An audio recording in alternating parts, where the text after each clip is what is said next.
Yan. And that's all in today's international highlights from non-NATO media. For KPFK, I'm Paulina Vasilyev. KPFK, Rebel Alliance News, Los Angeles.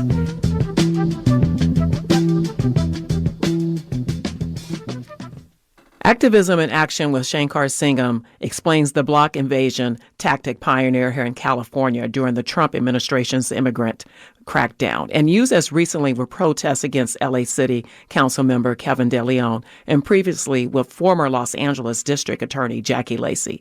Here's a Red Star commentary, Activism in Action. I've heard some comments that the block invasion protests achieve very little to alter outcomes and does unprovoked harm on neighbors who had nothing to do with the issue or the subject of the protest. I will address these two concerns today, as well as provide some insight and tactics into achieving a more desired outcome with the block invasion versus a traditional marching and rallying protest. First, let's tackle the question of why certain actions are perceived to achieve very small, if any at all, gains to the issue. So to answer that question, we must ask ourselves, why are we protesting? Why are we walking and marching down the street? What are we hoping to gain? Why are we in front of someone's house yelling at them? What are we hoping to gain? Well, the general goal of a block invasion, home protest, is to make the individual responsible, the target, his life, very uncomfortable. That's it. It's to the point where the target, the person coming home to his sanctuary, that sanctuary is taken away, wherein that individual goes to sleep at night wondering if he will be awakened in the morning to the sound of a bullhorn in his front yard, or driving home after work and wondering if they might be met with scores of police cars parked lined up on the sidewalk with a few dozen protesters chanting his name and deeds against the community. That's it. That's the intended goal. Make that person's life uncomfortable. The goal isn't to enact legislation or demand justice in a courtroom.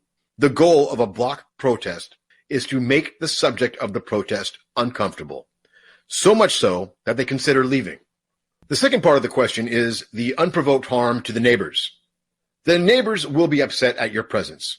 It is important to explain to them that the reason for your presence. In explaining to them, you will find out that 8 or 9 out of 10 times, the neighbor will side with the target. That's a good neighbor.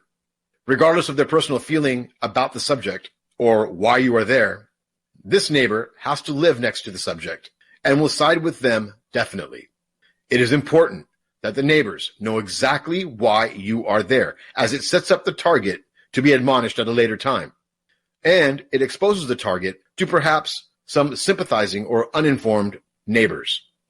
You will find that this action carries over a few blocks, and you'll have the entire neighborhood come out to witness the cavalcade of police and protesters, and sometimes even the media, in their once quiet neighborhood.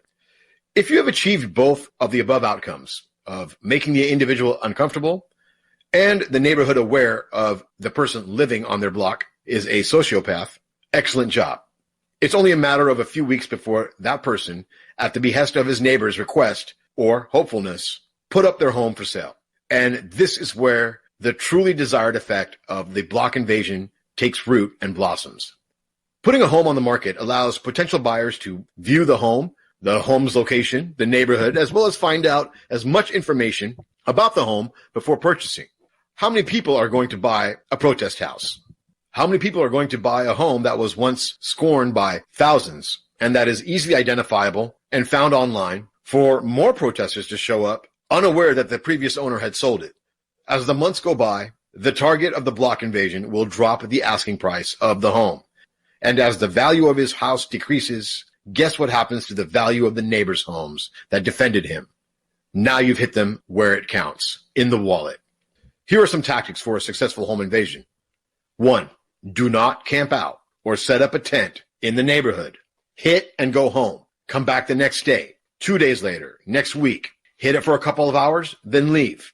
The element of surprise is the strongest and most effective part of a block invasion. Keep them guessing. Camping out and setting up tents for days or weeks at a time is pointless. The neighborhood will get used to your presence. The target will stay at a hotel until the situation blows over. It's just a bad idea to camp out all the way around. Some days when you hit the block, take 10 people. A week later, take 3. A week after that, take 50. Hit them at 5 p.m. on a Wednesday. Then hit them at 7 a.m. on a Saturday. The amount of stress the target endures is a mind screw. Number 2, know all the local ordinances and laws for the area that you'll be protesting. What's the curfew? What's the noise ordinance decibels? At what times per day are they allowed? All this information is found at the city clerk's website. Is the neighborhood unincorporated? Are police or sheriff going to respond? As long as you are on the sidewalk or street, you are on public property, law enforcement cannot arrest you as long as you are following the ordinances. Number 3, do not step on private property. This is private property. If you are on it, touching it, standing on it, or an individual can have you removed. Remember, we are there for the neighbors. Walk the block. Make your presence known. Encourage discussion with the neighbors. You may come across the hero of the block, the neighbor that will come to the defense of the target. Do not engage. You are protesting. Engaging with him may be perceived as assault by the police. If anything from this person touches you, press charges immediately. All of this seems very dramatic. Number 4. Yeah, be dramatic. Make it dramatic. Hire musicians. Have the event catered. Invite food trucks to park it. Call the media and invite them to lunch. Make it an event. Make it dramatic. Lastly, as effective as this style of protest is, it is easily overcome by the target by doing one simple act. It's too simple that the thought of it never even occurred.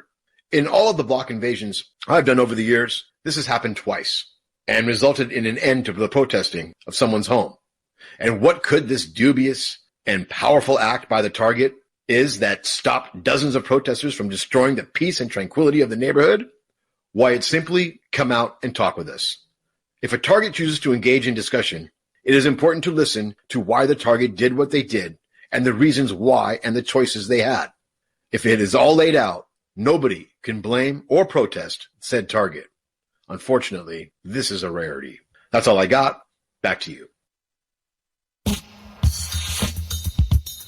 What it is, KPFK, I'm Angela Birdsong, and here is your Rebel Alliance Community Calendar Tips.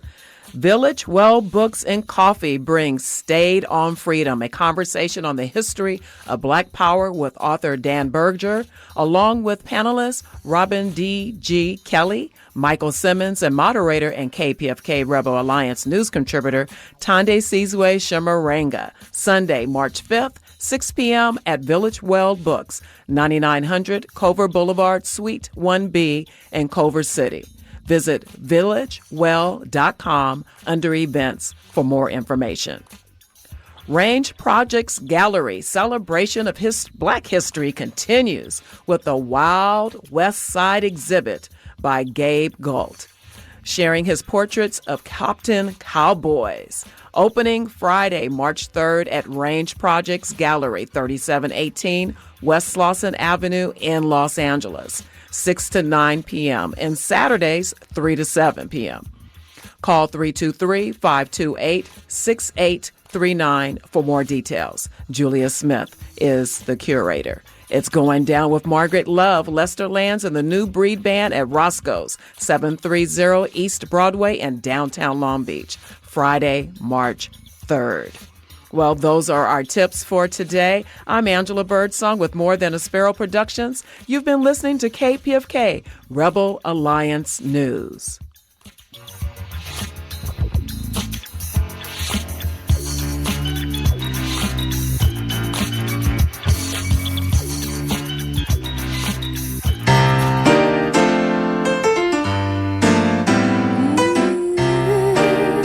To engage in any activity that shall contribute to a lasting understanding between nations and between the individuals of all nations, races, creeds, and colors. To gather and disseminate information on the causes of conflict between any and all of such groups, and through any